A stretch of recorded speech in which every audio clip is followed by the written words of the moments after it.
Welcome back to Just Chattin', and this is the series of videos we do on Thursday nights just for the fun of it, just for our own entertainment.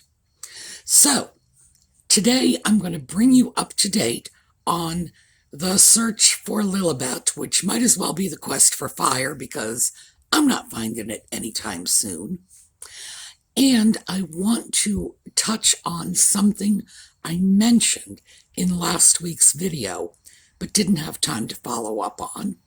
And finally, we're going to talk about something new. So, when we come back.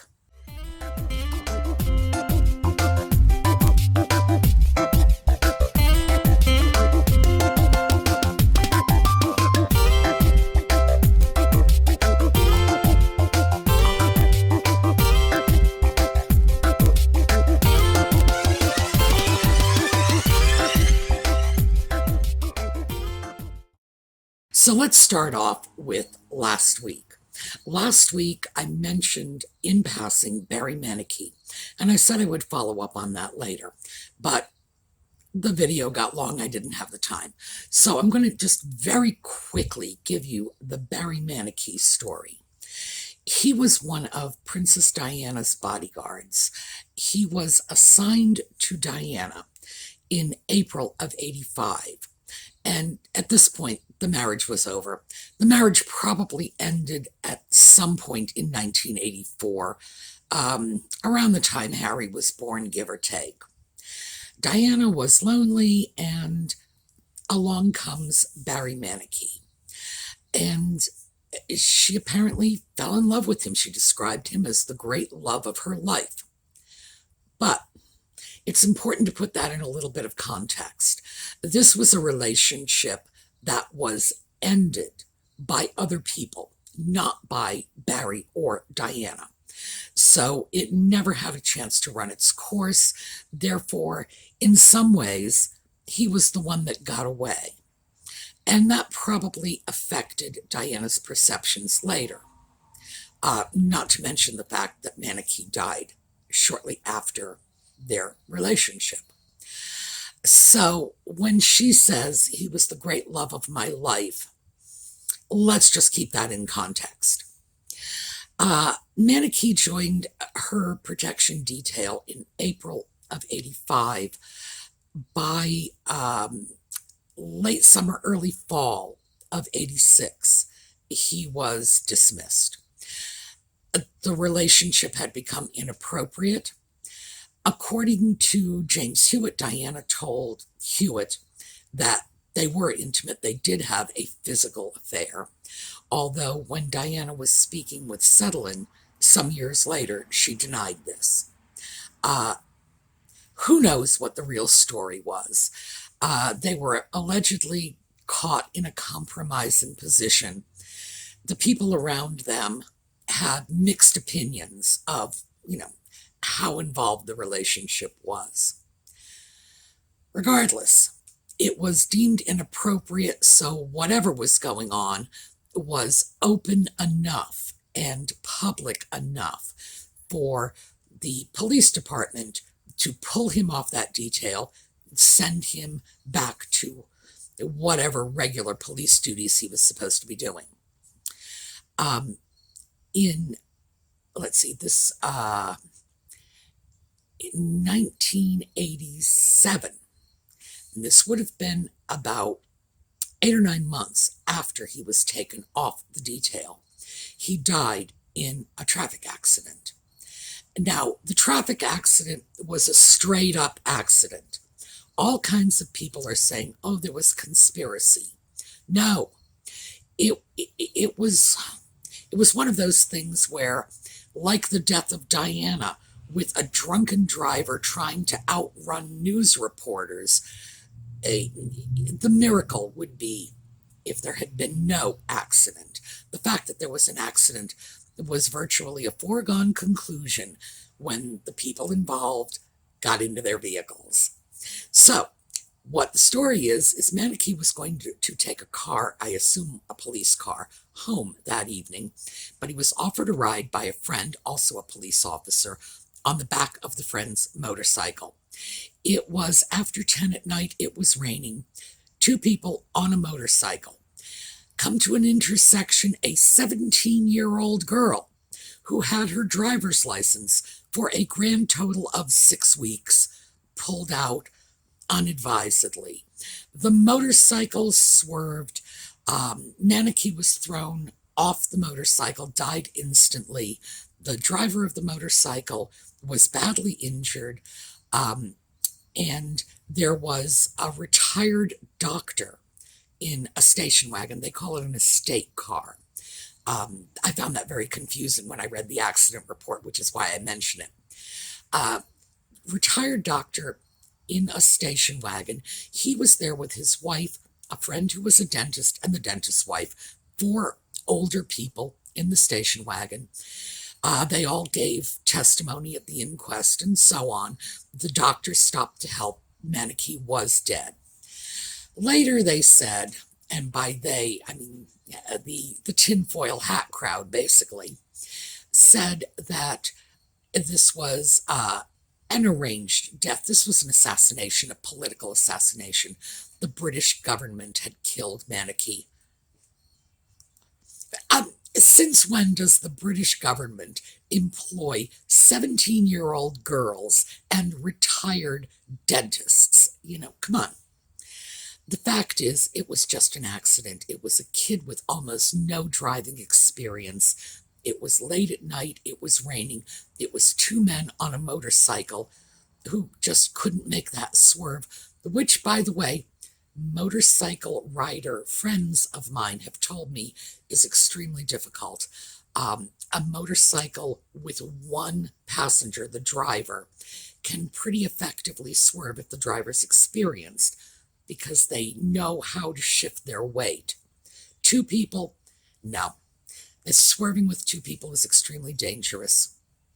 It is what it is. And what it is a straight up accident. Diana believed Manaki was, and I quote, bumped off. She was one of the people who bought into the conspiracy. The reason I had raised Manaki in the first place was because the idea that by the early 90s she had decided the British government had killed him, who knows, to punish her, to keep him out of her life. He had been out of her life for 9 months already. The affair was over. And I believe by then she had moved on. No. But it is indicative of how paranoid Diana had gotten toward the end of her life. She was a strange combination of paranoia and an almost childlike trust. She spilled all of this to Peter Settlin, who later sold the tapes and probably made a great deal of money on it. And it's very unlikely that Diana ever would have wanted that information to go public. She trusted all the wrong people. She trusted too many people. And because she was a billion-dollar commodity to the media, anybody with the slightest bit of information about her could profit from it. So on one hand, she was paranoid because she had been exploited. And on the other hand, she was like a little girl who would put her hand in the hand of any stranger. Anyway, that's the story on Barry Manaki. I do not believe there is any way on earth his death was anything but a tragic accident. As I say, governments do not create car accidents are very unreliable ways to kill people. And if they do, certainly not with 17-year-old drivers, old retired doctors and dentists. This was just, the people involved were so not British agents. It's not even funny. So, did the government have a hand in this? Good heavens, no. Dark night, rainy, inexperienced driver, 2 men on a motorcycle.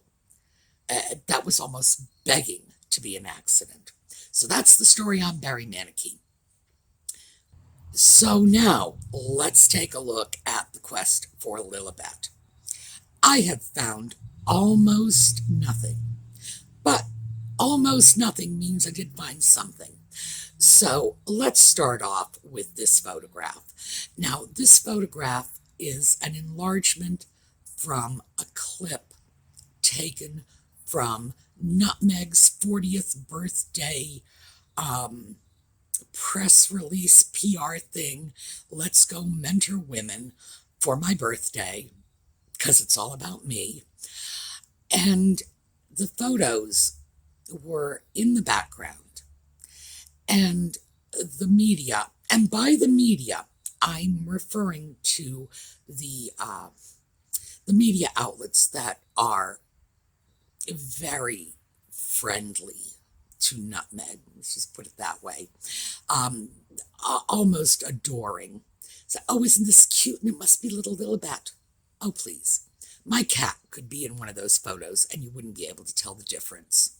So I have to say, that sure does not constitute proof of the child's existence in my book.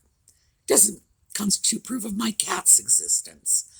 It's a couple of blurry photos on a desk, and it is the sort of thing Nutmeg does. Throws out little teasers to try to stir up controversy. No one seems to have seen this child, and you would think, given that it's been almost 4 months, somebody would have somewhere, and somebody would have at least said, oh, I saw the baby, she's so cute. You would think that Nutmeg would have taken the baby to a pediatrician's appointment or something. Kids need a lot of doctor's appointments in their first few months of life. And believe me, if they walked into a pediatrician's office, these are known people. Everybody's cell phone would have been out clicking pictures, so the child has clearly not been out in public. Assuming there's a child to be out in public, and I'm not willing to make that assumption yet. So, no photos, no. But I did find a copy of what is alleged to be the birth certificate circulating on the internet. And let me show you what it is, and we're just going to go over it. So, let me start with, this is the full birth certificate, and then I'm going to show you the a close-up version of the data on the certificate. So, let's start picking this apart. We're starting at the top, we're going left to right, just as if we were reading. In the upper left corner, we have a state file number. Upper right corner, we have a local registration number. This is just standard. This is boilerplate for birth certificates.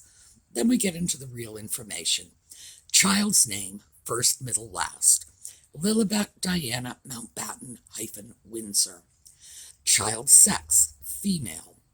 And then there's this number of birth thing. And that's to determine if it was a single birth, if it was twins, if it was triplets, and they always do that. So it was a single birth. And then we have the date of birth, which is June 4th, 2021. For our friends in the UK who do it differently, we do it backwards. We do month, day, year. You do day, month, year. Makes more sense, but, we are eccentric. And the time is 11:40 a.m. It lists the hospital as Santa Barbara Cottage Hospital, 400 West Pueblo Street, City and County of Santa Barbara. And now we get into the interesting stuff. Parents. Name of father. First name, the Duke of Sussex. That's it. That's father's first name. It's as if Charles and Diana came home from the hospital with their little boy and said, we shall call him the Duke of Sussex. We can call him the for short. This is not a first name. Now, I know an argument could be made that Harry might not realize that, because after all, it is Harry. Anyone filling out this form would have to realize that's not a first name. But it gets better. Let's move on to the middle name. There's a little dot there indicating there are no middle names. Well, given the fact that Harry's name is Henry Charles Albert David, he not only has one middle name, he has three, and none of them are present. Then we go to his last name, which is His Royal Highness, as if he was walking down the street and people would say to him, "Good morning, His Royal Highness." You know, bizarre. Now, California law requires that if a father's name is listed, and a father's name is not required to be listed, but if it is, it must match the father's identification. So in other words, if your name is, Peter Jones, you don't get to write John Smith on the birth certificate. And I don't know, I tried to get information on whether or not a false name invalidated a birth certificate. I cannot find that it does. And that leads me to believe, and again, I'm not an attorney, this is not legal advice, that it doesn't automatically invalidate the birth certificate, but that the legality of the birth certificate could be challenged on that basis. So what we have is virtually no father's name at all, given the fact that none of these names are actually Harry's name. They're his titles, which the U.S. doesn't recognize. Oh, my goodness. We then go on to Harry's birthplace is the United Kingdom and his date of birth. And then we get over to Nutmeg's information. Rachel Meghan Markle, born in California, born August 4th, 1981. That's pretty much as we all expected. Whether or not you agree with that date of birth, surely you all had to expect that would be the one that would be put on the birth certificate. Then we have redacted stuff. Now, the informant, this would be the signature of the person providing the information, has been blacked out. And that person, next to the signature that is blacked out, is listed as the birth clerk. I do not know what a birth clerk is. I have been unable to find out what a birth clerk is. I've looked it up on California County websites. Birth clerk is simply not a job title I can find. It might not even exist as a job title. I don't know. I can't find it. Then next up, we have the another redacted signature, and this is the person in attendance at the birth. This may not be the doctor, the obstetrician. Anyone who's ever had a baby knows that you can spend 9 months seeing the same doctor, but if that doctor has 3 women in labor the night you give birth, your baby could be delivered by one of the residents on call. It could be delivered by a midwife. It's not necessarily the doctor. This is not unusual. This is, in fact, I would go so far as to say, depending on the time of birth, it's like if it's 3 a.m, it's probably more usual than not that it may not be your doctor. So we do have a blanked out signature, but we have a license number. And in both of these redacted signatures, we have a date of June 7th. So both these people signed off 3 days after the child was born. Then we have the information on the doctor, Jorgensen Drake, I think. And I checked that out, by the way. There is a doctor by that name at that address. It's about a block from the hospital. And then we have something called the certifier. That has been blacked out, but not with black. That's been done in red. The reason why that's done in red is I did that. That was not blanked out on the original birth certificate that I was able to acquire.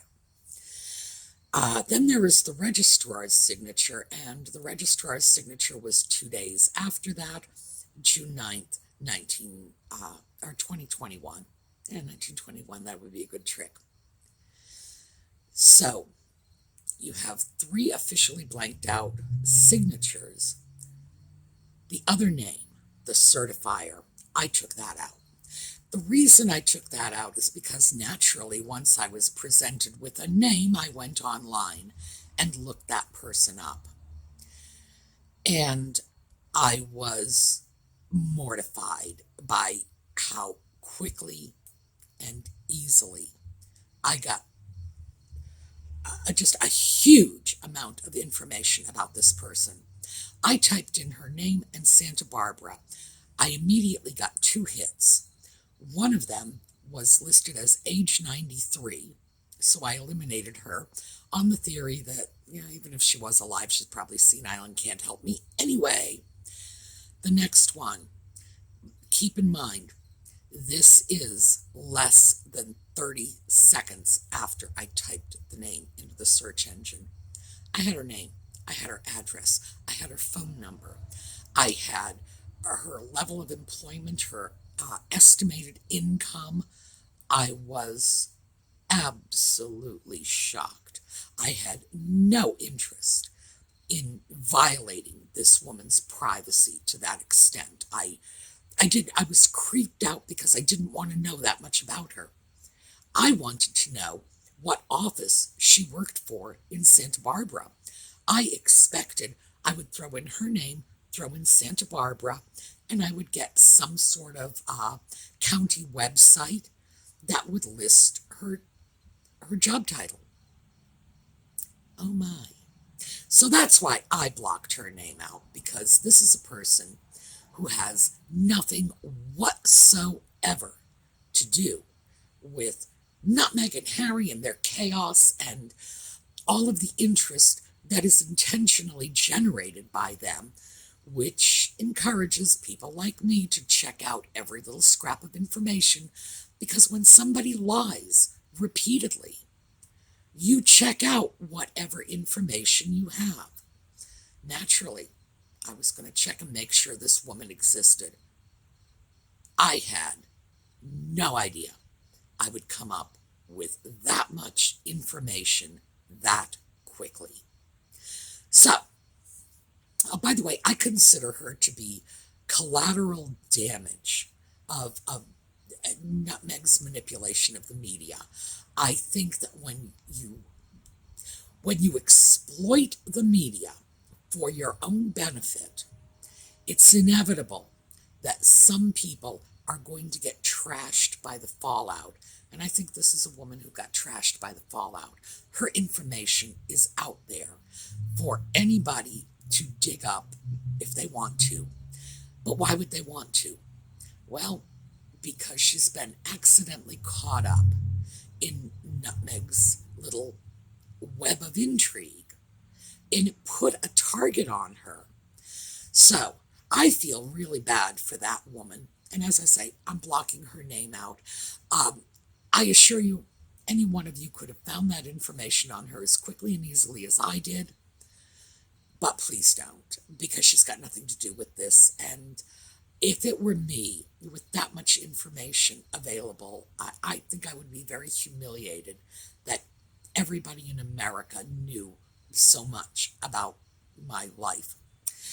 So that's where we are. Is this a legitimate birth certificate? Well, if I saw this birth certificate coming out of any state other than California, I would say, good Lord, no. But it is California. And for all I know, they customarily take birth records from the mother's past life coach, or maybe, the dad's astrologer. I have no idea how they do it. I just know they do it a little differently than the rest of us do. The issue of the father's name is very troubling, because it's not the father's name.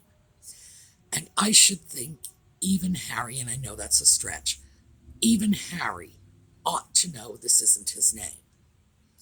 Why anybody would have allowed the birth certificate to be prepared this way on their behalf is beyond me, because it will undoubtedly raise problems later. But hey, one other thing that I want to throw out there, and this is just because I know that the people who say, hey, this is all surrogacy, are going to raise this point. That birth clerk signature, the information provided on this birth certificate came from someone called a birth clerk. As I mentioned, I have no idea what that is. I couldn't find a birth clerk.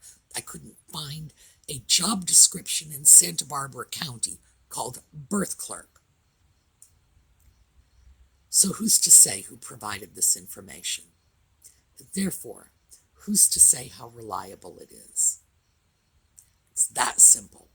So obviously the pro-surrogacy people are going to say, hey, it could have been the surrogate mother providing that. True. I can't argue with that. Absolutely not. Because I have no idea who, but I do know it wasn't either one of the parents. This birth certificate was not filled out by Nutmeg or Ginger. So, who knows how accurate it is? Who knows if it's even a legitimate birth certificate? That is as far as I have gotten.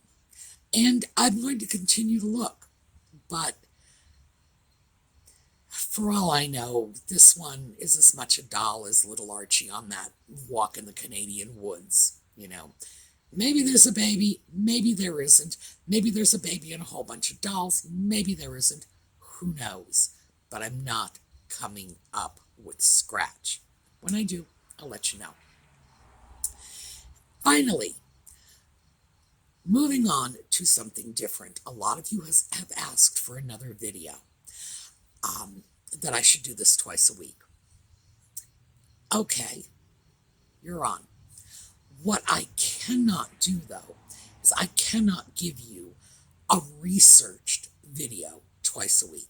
I just don't have the kind of time to do that. I don't have a research staff. It's just me and 3 computers. Like, seriously, 3 computers. And, you know, it makes me feel like one of those high-tech whiz kids to be bouncing from one computer to the next. But just me and the internet, that's what I have for my research tools. So I cannot do 2 well-researched videos in the space of a week. What I can do is I can have some fun with some other topics. So I did, in fact, already grab another resource that we can have some fun with. We can tear it apart. And let me give you, going out, just a quick heads up on that, because this is a picture from the source that I'm going to take a look at. So what do you think of this? Seriously, she looks like she is not running with both oars in the water in that picture. I mean, that is just, what is it? Too many drugs, not enough drugs? Wow. We're going to take a look at this, because this came from a puff piece about Nutmeg and Ginger, and we're going to dissect it. So, that video is going to come up on Sunday night. And I figured I would space them out, half a week apart, so to speak. So, if you want more of this, check out Sunday night. It's not going to be researched. This is going to be having fun, shredding their PR materials, strictly off the cuff. All right. As we go out, we are going to take a look at one of our little slideshows, just so we can wash the unpleasant taste of Nutmeg and Ginger out of our mouths before we hit the rest of our day. Have a terrific week, everyone. I will see you later.